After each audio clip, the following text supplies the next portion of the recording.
नमस्कार। आज हम फिर से एक नया टॉपिक लेकर के आए हैं। हमने पिछली क्लासों में पढ़ा था, वर्ड पढ़ लिए थे, नाउन पढ़ लिया था, प्रोनाउन पढ़ लिया था और आज हम एक नए टॉपिक के साथ है जो टॉपिक है नंबर यानी वचन।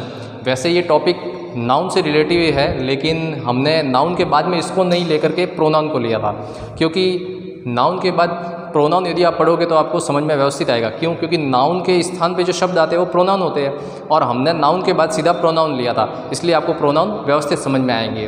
तो आज हम फिर से नाउन का ही एक टॉपिक ले रहे हैं, नंबर यानी वचन। हमने पिछली क्लासों में भी इन वचन को पढ़ा होगा कि वचन दो प्रकार के होते हैं, एक वचन और बहुवचन। एक वस्तु होती है उसे हम एक वचन कहते हैं और एक से ज़्यादा होती है उसे हम बहुवचन कहते हैं। हिंदी के अंदर भी हम पढ़ते हैं एक वचन और बहुवचन। हम एक वचन से बहुवचन बनाते हैं। जैसे कि देखिए, मैंने यहाँ पे लिख दिया पुस्तक। अब यहाँ पे ये एक पुस्तक है, तो एक पुस्तक के स्थान पे यदि बहुत सारी पुस्तक होगी तो इसके अंदर मुझे कुछ परिवर्तन करना पड़ेगा, इसमें मुझे कुछ चेंज करना पड़ेगा।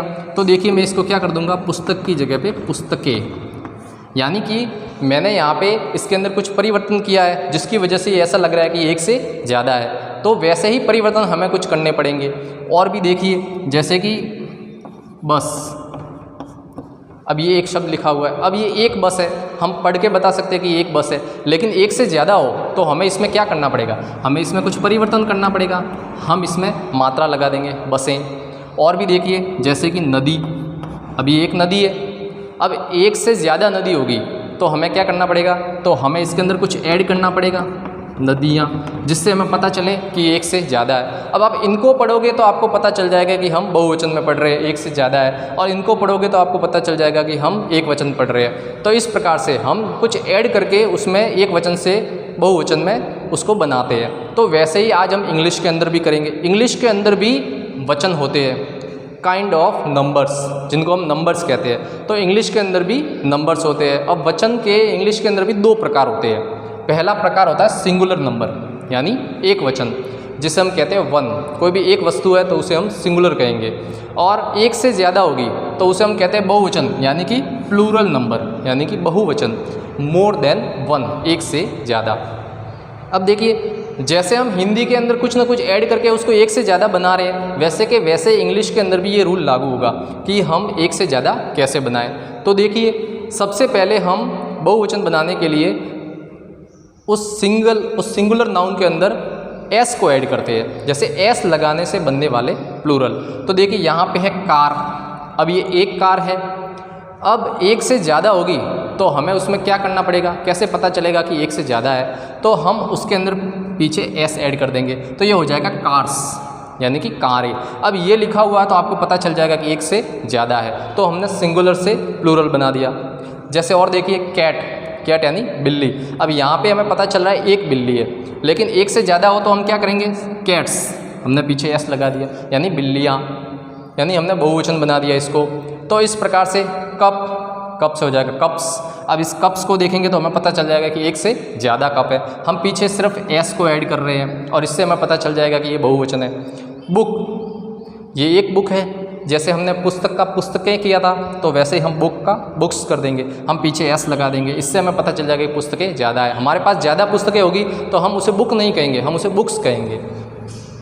अब यहाँ पे काऊ मीन्स गाय। अब यहाँ पे हम देख सकते हैं कि COW काऊ मीन्स गाय है और वो एक गाय है, लेकिन एक से ज़्यादा हो तो हम क्या करेंगे, उसमें पीछे एस लगा देंगे।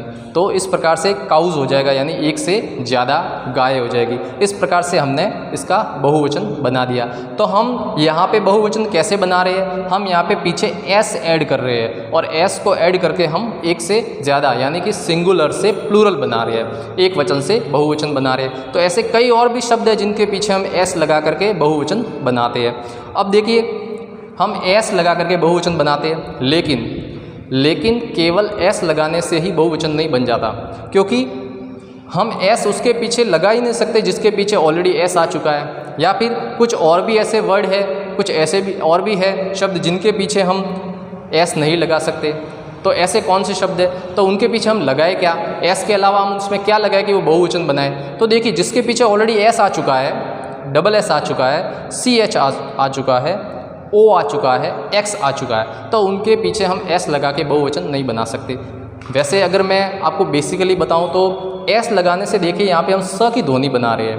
कार का कार्स, कैट का कैट्स, तो पीछे स की ध्वनि आ रही है और इन वर्ड से भी स की ध्वनि ऑलरेडी बन जाती है, तो हम पीछे एस ऐड नहीं कर सकते। तो हम क्या करेंगे, तो देखिए जैसे कुछ शब्द ऐसे हैं जिनके पीछे एस और डबल एस, सी एच, ओ और एक्स लगा हुआ है, तो हम उनमें क्या करेंगे, हम उनमें ई एस लगा देंगे जिससे वो प्लूरल बन जाएगा। जैसे पहला देखिए बस, बस कितनी है, एक है।